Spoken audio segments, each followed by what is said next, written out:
আল্লাহ জান্নাতি পোশাক কে সর্বপ্রথম পাবে, কে পরবে? নবী বলেন, আয়েশা রে, জান্নাতি পোশাক সর্বপ্রথম আমি রাসূলুল্লাহ পাবো, কিন্তু আমি নবী সর্বপ্রথম পরব না। সর্বপ্রথম ইব্রাহিম খলিলুল্লাহকে জান্নাতি পোশাক পরানো হবে। কেন জানুনি?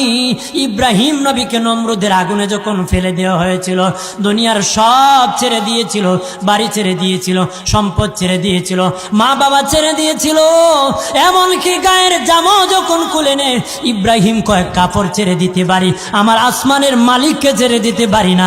ওই দিন আল্লাহ ইব্রাহিমের সাথে অঙ্গীকার করেছিল, ইব্রাহিম আজকে তোমাকে সকলের সামনে উলঙ্গ করে লজ্জায় ফেলে দিয়েছি ইব্রাহিম, তারপরে তুমি আমাকে ছাড়ো নাই। আমি কিয়ামতের দিন সকলের সামনে মুসলমান, বেঈমান, কাফের, নাস্তিক যারা তোমাকে উলঙ্গ করেছিল, তাদের সামনে আমি আল্লাহ আনুষ্ঠানিকভাবে তোমাকে কাপড় পরায়া দিব।